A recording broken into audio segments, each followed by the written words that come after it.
తెలంగాణలోని పలు జిల్లాల్లో ఓ మోస్తరు నుంచి అతి భారీ వర్షాలు కురిసే అవకాశం ఉందని వాతావరణ శాఖ అధికారులు తెలిపారు. హైదరాబాద్లో భారీ వర్షం కురిసే ఛాన్స్ ఉందని అంచనా వేశారు. అటు ఉత్తర తెలంగాణ జిల్లాల్లోనూ భారీ నుంచి అతి భారీ వర్షాలు కురుస్తున్నాయి. రేపటి వరకు రాష్ట్ర వ్యాప్తంగా వర్షాలు పడతాయని పేర్కొన్నారు అధికారులు. దీనికి సంబంధించి మరింత సమాచారం నిఖిల్ అందిస్తారు.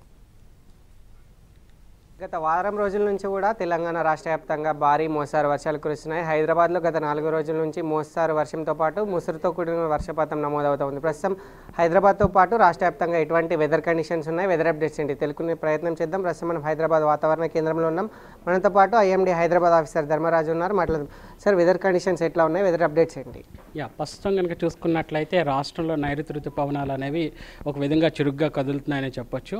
వీటితో పాటు మనకు ఉన్నటువంటి నైరుతి ఋతుపవనాల్లో ఉన్నటువంటి గాలి కదలిక కానీ, ఇంకా అలాగే చూసుకున్నట్లయితే గాలిలో ఉన్నటువంటి తేమ శాతం ఒక విధంగా గత కొన్ని రోజులుగా మనం గత నెలలో కూడా చూసుకున్నట్లయితే గాలి కదలికలు అనేవి సరి అయిన రీతిలో ఉన్నప్పటికీ కూడా సరైనటువంటి గాలిలో ఉన్నటువంటి తేమ శాతం తగ్గడం వల్ల మనకు ఒక విధంగా గత నెలలో మనకు అంత అనుకున్న స్థాయిలో వర్షాలు అయితే లేవు. ప్రస్తుతం కనుక చూసుకున్నట్లయితే ఇటు ఈచేటువంటి నైరుతి గాలులు కానీ, గాలిలో తేమ శాతం కూడా ఒక విధంగా పెరగడం వల్ల ఈ ప్రస్తుతం ఈరోజు కూడా మనకి తెలంగాణలో విస్తారంగా వర్షాలు అనేవి కురిసే అవకాశం అయితే కనిపిస్తుంది. సుమారు ఉత్తర తెలంగాణలో సుమారు 9 జిల్లాలకు ఈరోజు భారీ వర్ష సూచనలు అనేవి జారీ చేయడం జరిగింది. ఈ 9 జిల్లాల్లో 2 జిల్లాలు ఉత్తర జిల్లాలకు ఉన్నటువంటి ఆదిలాబాద్ అలాగే కొమరంభీం ఈ యొక్క జిల్లాలకు భారీ అలాగే అతి భారీ వర్షాలు కూడా భారీ నుంచి అతి భారీ వర్షాలు కూడా నమోదయ్యే అవకాశం అయితే కనిపిస్తుంది. సార్, హైదరాబాద్లో వెదర్ కండిషన్స్ ఎట్లా ఉంటాయి? ముసురుతో కూడిన వాతావరణం 2-3 రోజుల నుంచి కూడా ఉంది, ఎందుకు అది? ఒక విధంగా చూసుకున్నట్లయితే గత 2 రోజులుగా కూడా మనకు చూసుకున్నట్లయితే ఇటు మహారాష్ట్ర మీద నుంచి ఇటు ఛత్తీస్గఢ్ గుండా మనకి ఒక ద్రోణి అనేది కొనసాగడం వల్ల ఈ ద్రోణి అనేది ఒక ఉపరితల చక్రవాకంతో అనుసంధానం వల్ల ఒక విధంగా ఈ రెండింటి యొక్క అనుసంధానం వల్ల మనకి ఎక్కువగా వర్షపాతం అనేది నమోదైందని చెప్పొచ్చు. ముఖ్యంగా ఉత్తర తెలంగాణ జిల్లాల్లో అధికంగా వర్షపాతం అనేది కూడా గత కొన్ని రోజులుగా మనం చూస్తున్నాము. సో ఈ రోజు కూడా ఉత్తర తెలంగాణ జిల్లాల్లో ఎక్కువగా భారీ వర్షాలు అలాగే కొన్ని చోట్ల అతి భారీ వర్షాలు కూడా నమోదయ్యే అవకాశం కనిపిస్తుంటుంది. సరే, మాన్సూన్ సీజన్ స్టార్ట్ అయిన నుంచి వర్షపాతం ఎంత నమోదైంది, మనం ప్రస్తుతం ఎట్లా?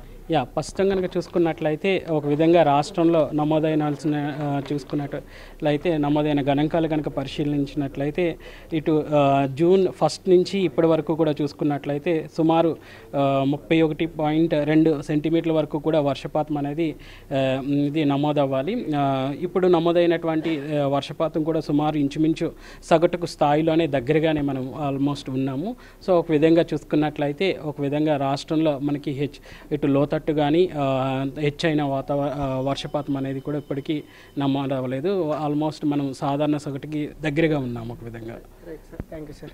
రైట్, ఇది వెదర్కి సంబంధించి అప్డేట్. ఇక ఈరోజు కొన్ని చోట్ల భారీ అతి భారీ వర్షాలు కురుస్తాయి, కొన్ని చోట్ల మోస్తారు వర్షాలు కురుస్తాయి. హైదరాబాద్లో ఈరోజు సాయంత్రం వరకు కూడా ముసురుతో కూడిన వాతావరణము ఇంతే ఉండే ఛాన్సెస్ ఉంది. రేపు వరకు ఇది తగ్గుముఖం పట్టే ఛాన్స్ ఉంది. రేపటి నుంచి వర్షాలు కాస్త నెమ్మదించే అవకాశం ఉందని కూడా ఐఎండీ అధికారులు చెప్తున్నారు. ఇది ఇప్పటివరకు తెలంగాణలో ఉన్నటువంటి weather updates, weather conditions. Video journalist కుమారాజుతో నిఖిల్ ఎన్టీవీ, హైదరాబాద్.